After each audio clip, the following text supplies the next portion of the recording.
Hi, I'm Dr. Christopher Barker, and welcome back to Holding Space. Or if this is your first time, welcome to Holding Space. Um, I wanted to talk a little bit about, I'm still at the Evolution of Psychotherapy 2025 conference, and it's over, and I have to fly back tomorrow. But wow, what an intense experience this has been. It's really been wonderful to see some of the presenters. It's really been wonderful to talk to some of the really greats in the field of psychology. Um, I wanted to talk a little bit about Daniel Siegel.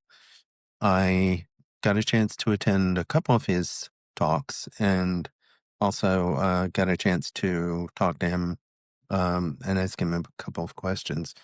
But he recommended this book, and I'm going to recommend it to you. It's called Brainstorm, and it is subtitled The Power and Purpose of the Teenage Brain. And it is written for parents, and also it's accessible for kids. It's very readable, and it sort of talks about his theory taken to, I guess, a level that a teenager can understand, or that people can understand what's happening with teenagers.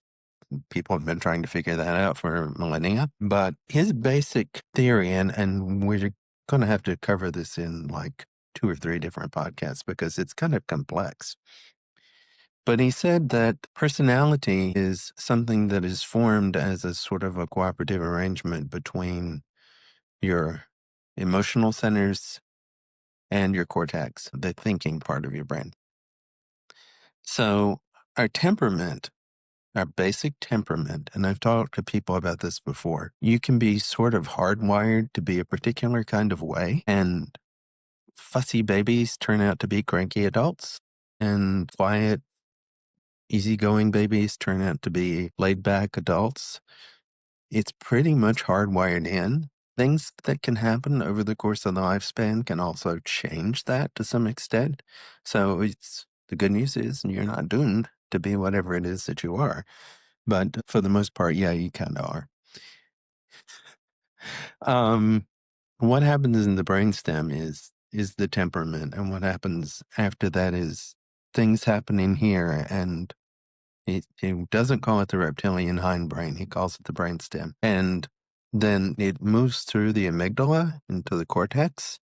He has a sort of a model of a hand. This is the brainstem, this is the limbic system, this is the cortex that wraps over it. And what happens is that once personality is formed, it is formed basically around attachment styles.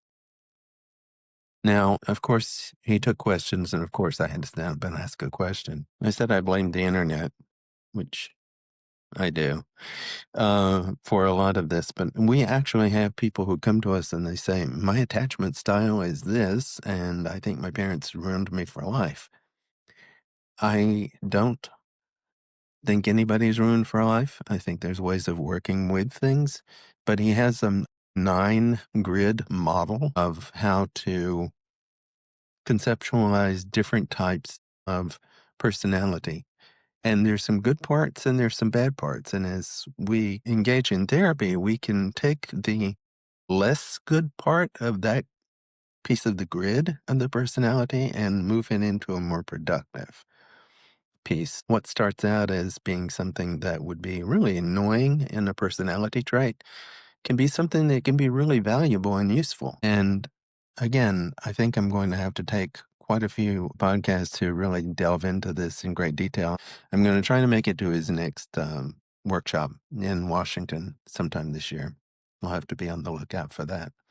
But this is, again, it says it's a New York Times bestseller, an inside-out guide to the emerging adolescent mind, ages 12 to 24. The good news is if you're 24, you're still an adolescent. The bad news is if you're 24, you're still an adolescent, according to this theory anyway. I'm going to try and get some dinner and get some sleep because my plane leaves super early in the morning. But I wanted to give you a heads up about that particular book and also about that particular theory. And talk to me about what your feelings are about attachment styles. It's more than just the um, way we've been conceptualizing it with secure attachments and insecure attachments. I mean, that's the way it's always been viewed. But it turns out you can take that and break it down into something much more complex and therefore easier to work with. Because after all, when people come in and say, I have an insecure attachment style, how do I fix that? That's a big question. But if we can sort of like break that down into the components, then it'll be much easier to figure out what type of therapy would really be good to move you from the unproductive place to the productive place in your personality. Thank you for joining us. And like I said, I'll be back in New Jersey soon. Goodbye from Southern California and the Evolution of Psychotherapy conference. And remember to hit like and subscribe, leave comments, write to me with questions, and I'll do my best to answer as soon as possible. And there will be much, much more that has come from this because it's really been mind blowing. It's kind of okay. I'm a psychology geek, but I love what I do. So this is my way of sharing that with you. Thank you for holding space for me while I ramble through this, and I will hold space for you, and I will see you soon. Thanks.